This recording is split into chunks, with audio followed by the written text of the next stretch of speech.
श्री गणेशाय नमः। सद्गुरुदेव परमात्मने नमः। यह कुछ अच्छी बातों को पढ़ाई करते हैं, उसे हमने गुड रीड्स का शीर्षक दिया है। इसमें आज आप मन की चिकित्सा पर सुनेंगे। इस प्रवचन को श्री अघनानंद सरस्वती जी महाराज ने कहा था। सुनिए। श्री सद्गुरुदेव परमात्मने नमः। श्री रामचंद्राय नमः। मन की चिकित्सा हमारे जितने भी साधन साध्यों का वर्णन है, वह व्यक्ति और समान संस्कार वाले व्यक्तियों की दृष्टि से है। परंतु आजकल मनोविज्ञान की शाखाओं में भेद दिखाई देता है। एक तो हमारा वैदिक मनोविज्ञान है और दूसरा है वैज्ञानिक अथवा भौतिक मनोविज्ञान। इसमें भेद क्यों हुआ? इसके मौलिक मतभेद का कारण यह है कि जहां हमारे वैदिक मनोविज्ञान के अनुसार मन बाहर के पदार्थों से पैदा नहीं हुआ है, अंतरंग पदार्थों से मन की अभिव्यक्ति हुई है, वहां भूतों से मन की व्युत्पत्ति हुई। यह भौतिक मन का सिद्धांत है। ये मानते हैं कि अमुक अमुक चीज मिल जाने से जैसे शरीर में अमुक क्रिया होने लगती है, ऐसे ही अमुक अमुक चीज मिल जाने से मन भी शरीर में पैदा हो जाता है। माने मन शरीर में विषयों से उत्पन्न हुआ है और इससे आज मन की सारी दवा भौतिकता के आधार पर की जाती है। आपको एक दो बात आजकल की चिकित्सा की भी सुनाते हैं। हमारे जान पहचान के एक दंपति है, उनके कुछ मनमुटाव हो गया। पति की पत्नी बहुत देखती नहीं थी, तो पति के सिर में तनाव रहने लगा।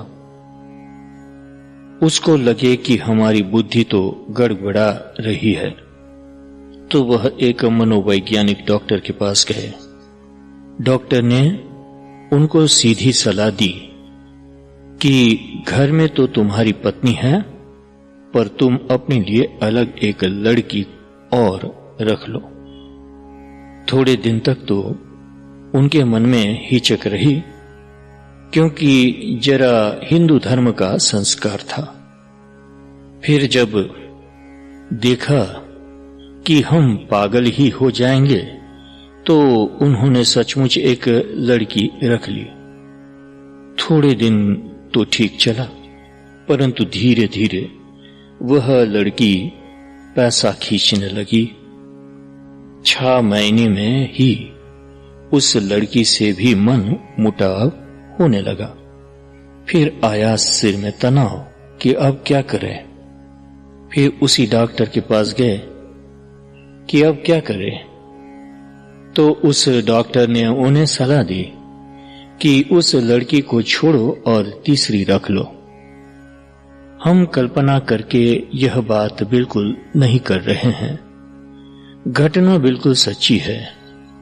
जब तीसरी उन्होंने रखी, तो असली पत्नी जो थी वह पागल होने लगी। तब वे उसे भी उसी डॉक्टर के पास ले गए। तब उसको क्या सलाह दी, वह आगे की बात हम छोड़ देते हैं। आप लोग स्वयं ही समझ गए होंगे।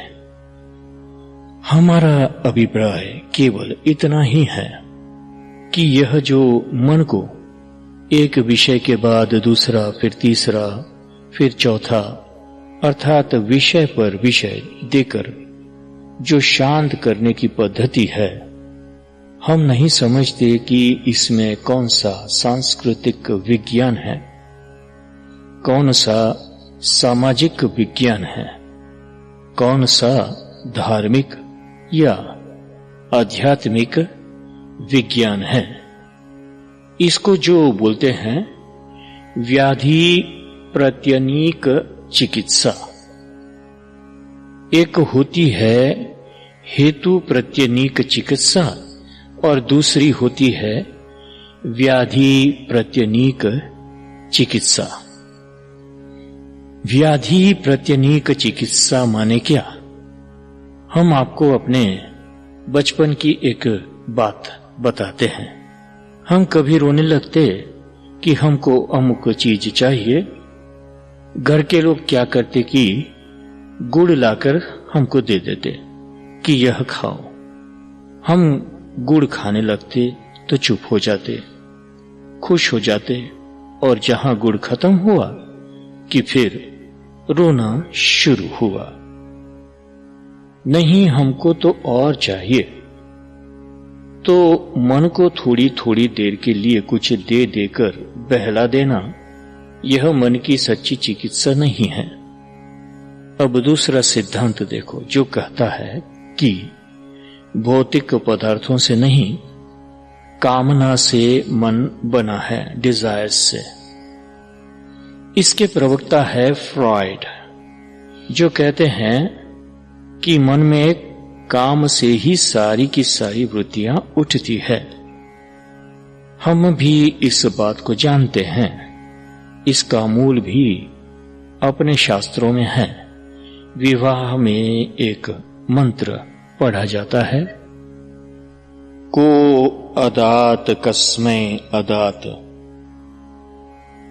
कामोदात कामायै अदात, कामोदाता कामो ही प्रतिगृहीता कामो ही दत्ते। किसने दिया? किसके लिए दिया? काम ने दिया, काम को दिया।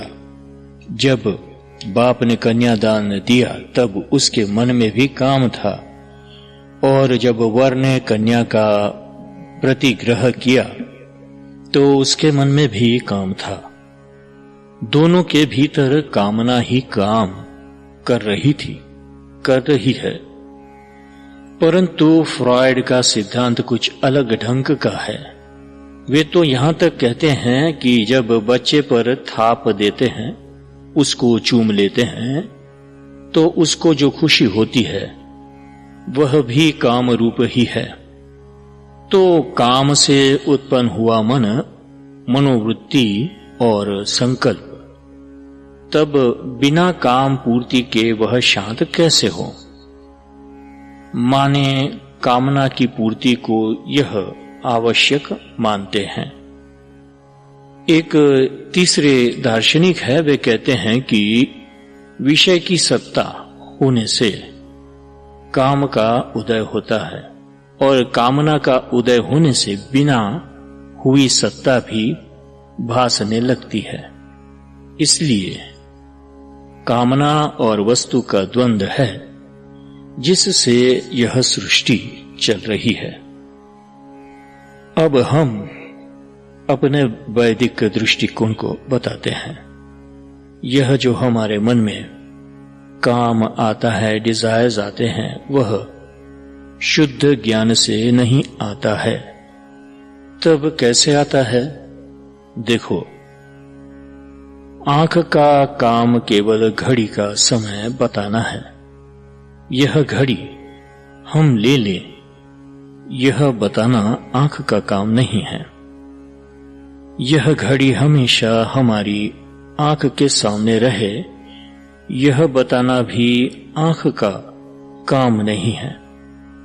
ज्ञान जो है वह वस्तु को प्रकाशित मात्र करता है।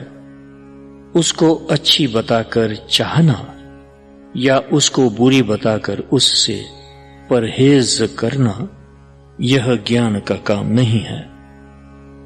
अतः बुद्धि का काम हित अहित बताना है, हित को पकड़ना और अहित को छोड़ना। यह बुद्धि का काम नहीं। इस तरह मन भी प्रिय अप्रिय को बताता है, नेत्र इंद्रिय भी रूप कुरूप बताती है, परंतु इसको पकड़ लो या इसको छोड़ दो यह नहीं बताती। माने कहीं भी ज्ञान सत्संग नहीं होता।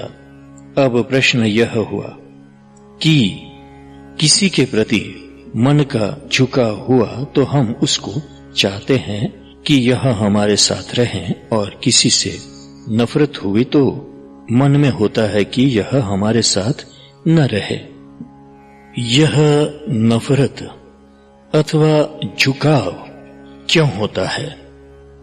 इसमें संस्कार हेतु है, ज्ञान हेतु नहीं है।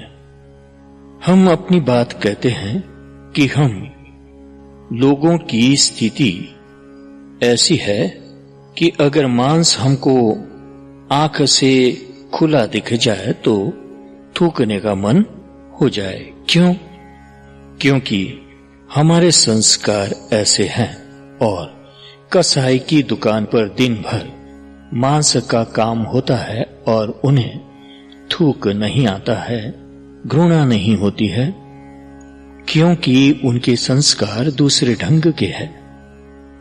तो यह जो राग द्वेष उदय होता है, ज्ञान से उसका संबंध नहीं है। अभ्यास जनिक संस्कार, समाज के संस्कार और अपने शास्त्र के संस्कार से उसका संबंध है। हमारे यहां ऐसा मानते हैं कि यह जो मन में राग द्वेष है वह आंख में नहीं है, नाक में नहीं है, जीभ व त्वचा में नहीं है। यह तो हमारे अभ्यास के संस्कार से आया हुआ है और राग द्वेष के कारण हमें सुख दुख होता है।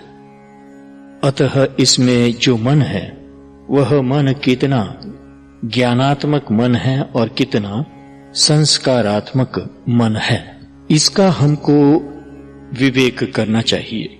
ज्ञान वह है जो चीज को ज्यों का त्यों बताता है, जिसमें राग द्वेष नहीं करवाता, और संस्कार वह है जो चीज में राग द्वेष करवा देता है। और इसी संस्कार से बुद्धि मन आक्रांत होते हैं तथा हम सुखी दुखी होते हैं। आपने सुना ही होगा कि रामकृष्ण परमहंस के साथ ही एक सज्जन रहते थे। वे उनकी बड़ी निंदा करते थे, परंतु रामकृष्ण उससे बिल्कुल द्वेष नहीं करते थे, बल्कि उन्हें बहुत प्यार करते थे। उन्हीं का बनाया हुआ खाया करते थे। किसी ने पूछा कि ऐसा क्यों?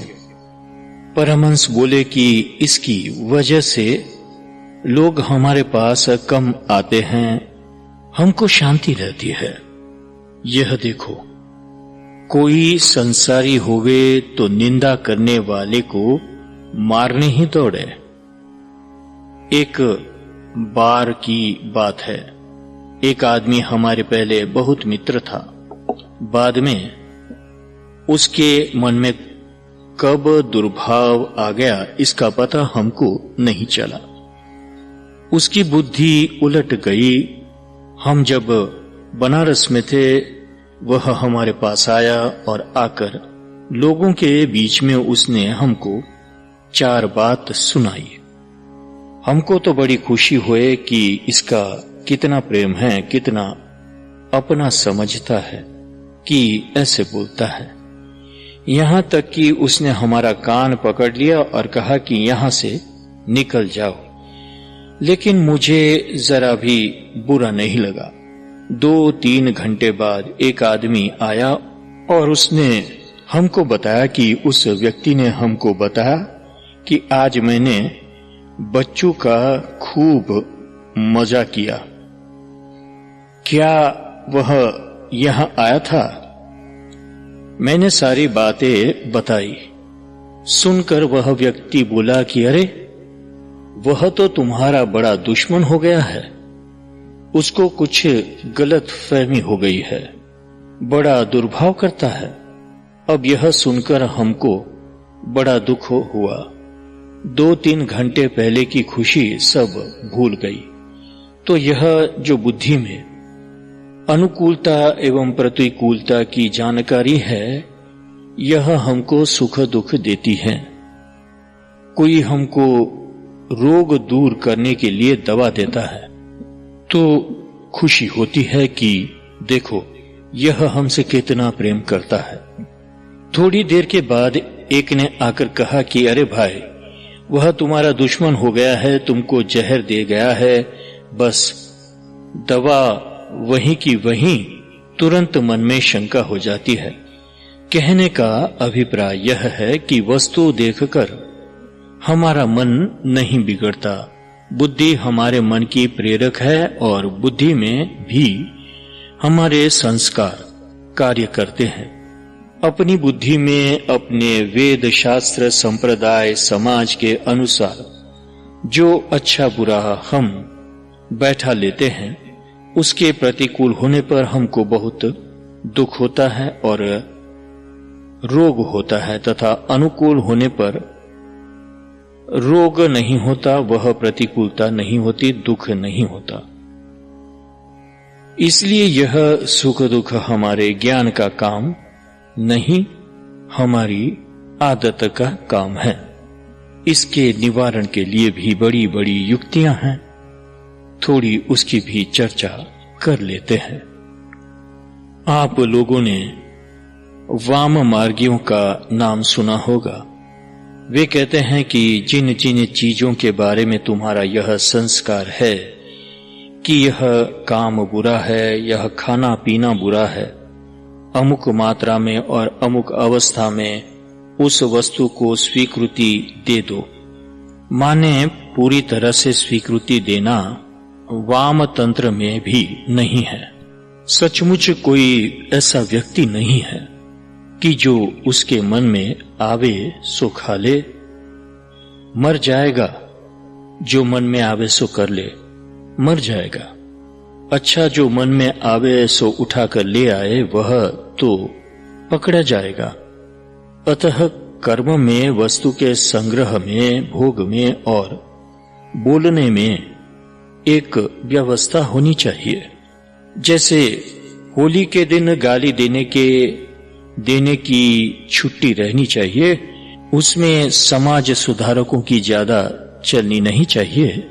क्रिसमस के दिन नाचने की छूट होनी चाहिए, यह भी एक मनोवैज्ञानिक वस्तु है। यह जो बिल्कुल रोक है, यह मन को मारती है, और व्यवस्था पूर्वक जो रोक होती है, वह मन को स्वस्थ रखती है। संकीर्तन में खूब गालो, नाच लो। जबान को हमेशा के लिए जोड़कर रखोगे तो भीतर ही भीतर उसका एक गुब्ज बन जाता है। यह बात हमको बचपन में हमारे बड़े बूढ़ों ने बताई थी। उनका तो कहना था कि ऐसी कोई क्रिया नहीं है जो किसी दिन ग्राह्य न हो। देखो, जैसे जूठा नहीं खाना चाहिए, लेकिन जगन्नाथपुरी में इसकी छूट है। वस्तु में अशुद्धि नहीं होती, वस्तु तो ब्रह्म है। वैदिक धर्म में दिवाली के दिन मन माने ढंग से जुआ खेलने की छूट है।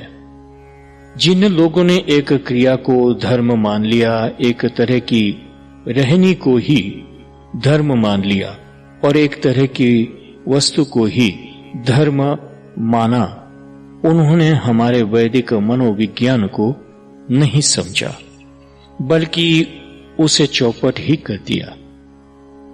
वे तो वस्तु क्रिया व्यक्ति में ही अटक गए। अहिंसा धर्म है, लेकिन वह इतना जड़ धर्म नहीं है कि पर राष्ट्र हमारे ऊपर आक्रमण कर दे और हम उसका मुकाबला ना करें। चोर और डाकू आकर लूट ले और हम उनका मुकाबला ही न करें। ब्रह्मचर्य धर्म है, लेकिन उसका यह अर्थ नहीं है कि ब्याह नहीं करे। ब्याह तो व्यवस्था पूर्वक ब्रह्मचर्य है। अब आप उपासना की दृष्टि से देखो, जहां वस्तु को ही मन वासना का कारण मानते हैं, वहां तो वस्तु के द्वारा नियंत्रण करते हैं, इंद्रियों के द्वारा नियंत्रण करते हैं, और जहां बुद्धि को हेतु मानते हैं, वहां बुद्धि को समझना चाहिए। एक आदमी ने एक महात्मा से कहा कि हमको वह आदमी बहुत बुरा लगता है, उससे हमको घृणा होती है, हमको क्या करना चाहिए? महात्मा बोले कि देखो, रात को सब काम करने के बाद और सोने से पहले ऐसे दोहराओ कि वह आदमी हमसे दुश्मनी नहीं करता है, वह हमारा भला चाहता है, और वह जो करेगा उसमें हमारा भला होगा, उसमें भी ईश्वर का हाथ है। मैं अपना प्रेम उसको देता हूं। हे मेरे प्रेम, इसी समय तू उसके पास चला जा। जब वह सो जाए तो तुम उसको आलिंगन कर लो। जब प्रातः नींद टूटे तो फिर यही दोहराओ। तो यह भी अपने मन को मनाने की पद्धति है। बुद्धि को सुधारना तत्व ज्ञान से होता है कि सचमुच जिसको तुम दोस्त दुश्मन समझते हो, राग द्वेष में फंस रहे हो, वह ऐसा नहीं है। और चित्त में जो चंचलता है, कभी यहां और कभी वहां, उसको योग से संभालना तथा सब में ईश्वर दृष्टि करके उसको प्रेम करना भक्ति का सिद्धांत हुआ। और धर्म से मन को रोकना नहीं, मन को व्यवस्थित करना होता है। मन को जो डंडा मारकर रोकना चाहते हैं या केवल आज्ञा देना चाहते हैं, वह शास्त्रीय दृष्टि नहीं है। योग शास्त्र में 4 बात मानी हुई है: मैत्री, करुणा, मुदिता और उपेक्षा। अगर कोई सुखी दिखे तो उससे ईर्ष्या मत करो। इस संसार में मनुष्य को सुख मिलता और मिलना बड़ा मुश्किल है। अगर किसी को किसी कारण से सुख मिलता है तो उसमें तुम मक्खी मत बनो। मैत्री करो कि अरे यह तो हमारा मित्र है, भाई है, यह तो हमारी बहन है। जैसे हमारा भाई अगर दुनिया का राजा हो गया हो तो हम हो गए कि नहीं? एक भी भारतीय अगर स्वतंत्र हुआ तो हम भारतीय स्वतंत्र हो गए कि नहीं हो गए? तो अपने को सुखी के प्रति मैत्री की भावना से जोड़ देना, दूसरे के सुख में अपने को सुखी समझ लेना, और जब दूसरे को दुखी देखे तब घृणा नहीं करना। अरे यह कोढ़ी है, उस पर करुणा करनी चाहिए। उसको खिलाओ पिलाओ, उसकी चिकित्सा करो। किसी को पुण्य करते देखो तो स्पर्धा मत करो कि यह हमसे आगे बढ़ते हैं। खुश हो जाओ कि वाह वाह, ऐसा पुण्यात्मा धरती पर है। और यदि कोई पाप कर रहा है तो उससे दुश्मनी मत जोड़ो, उसकी तरफ से आंख ही घुमा लो। अथर्ववेद में एक मंत्र आता है,